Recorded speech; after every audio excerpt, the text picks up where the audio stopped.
கர்த்தருடைய பரிசுத்த நாமத்திற்கு மகிமையும் கனமும் உண்டாவதாக. இன்றைக்கு நாம் வாசித்து அறிந்து கொள்ளப் போகின்ற வேத பகுதி ஆதியாகமம் அதிகாரம் 2 முழுவதும். இவ்விதமாக வானமும் பூமியும் அவைகளின் சர்வ சேனையும் உண்டாக்கப்பட்டு தீர்ந்தன. தேவன் தாம் செய்த தம்முடைய கிரியை 7ஆம் நாளிலே நிறைவேற்றி தாம் உண்டாக்கின தம்முடைய கிரியைகளெல்லாம் முடித்த பின்பு 7ஆம் நாளிலே ஓய்ந்திருந்தார். தேவன் தாம் சிருஷ்டித்து உண்டு பண்ணின தம்முடைய கிரியைகளெல்லாம் முடிந்த பின்பு அதிலே ஓய்ந்திருந்தபடியால் தேவன் 7ஆம் நாளை ஆசீர்வதித்து அதை பரிசுத்தமாக்கினார்.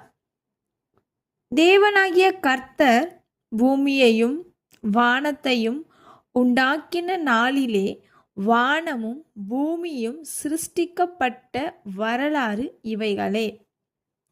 நிலத்தினுடைய சகலவித செடிகளும் பூமியின் மேல் இன்னும் உண்டாக்கவில்லை. நிலத்தினுடைய சகலவித பூண்டுகளும் இன்னும் முளைக்கவில்லை. ஏனெனில் தேவனாகிய கர்த்தர் பூமியின் மேல் இன்னும் மழையை பெய்ய பண்ணவில்லை. நிலத்தை பண்படுத்த மனுஷனும் இருந்ததில்லை.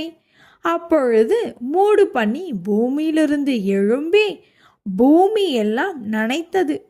தேவனாகிய கர்த்தர் மனுஷனை பூமியின் மண்ணினாலே உருவாக்கி ஜீவ சுவாசத்தை அவன் நாசியிலே ஊதினார். மனுஷன் ஜீவ ஆத்துமவானான்.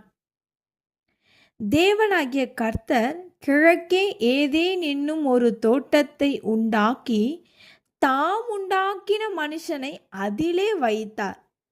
தேவனாகிய கர்த்தர் பார்வைக்கு அழகும் புசிப்புக்கு நலமுமான சகலவித விருட்சங்களையும் தோட்டத்தின் நடுவிலே ஜீவ விருட்சத்தையும் நன்மை தீமை அறியத்தக்க விருட்சத்தையும் பூமியிலிருந்து முளைக்க பண்ணினார்.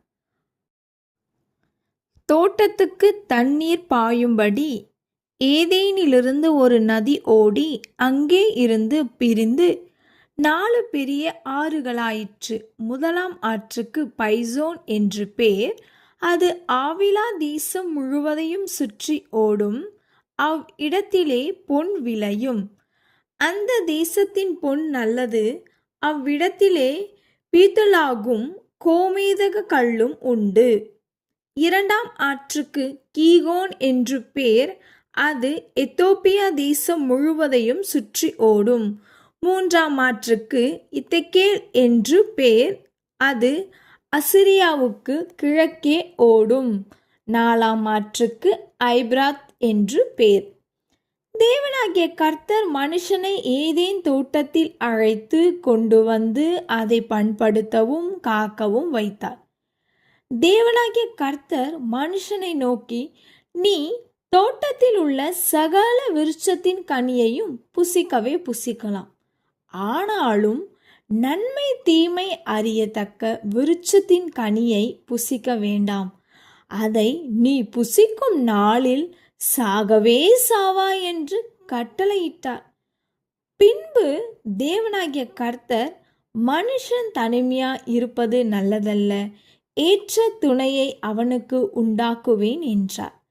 தேவனாகிய கர்த்தர் வெளியின் சகலவித மிருகங்களையும் ஆகாயத்தின் சகலவித பறவைகளையும் மண்ணினாலே உருவாக்கி ஆதாம் அவைகளுக்கு என்ன பெயரிடுவான் என்று பார்க்கும்படி அவைகளை அவனிடத்தில் கொண்டு வந்தார். அந்தந்த ஜீவ ஜந்துக்கு ஆதாம் எந்தெந்த பேர் இட்டானோ அதுவே அதற்கு பேராயிற்று. அப்படி ஆதாம் சகலவித நாட்டு மிருகங்களுக்கும் ஆகாயத்து பறவைகளுக்கும் சகலவித காட்டு மிருகங்களுக்கும் பேரிட்டான். ஆதாமுக்கோ ஏற்ற துணை இன்னும் காணப்படவில்லை. அப்பொழுது தேவனாகிய கர்த்தர் ஆதாமுக்கு அயர்ந்த நித்திரையை வரப்பண்ணினார். அவன் நித்திரை அடைந்தான்.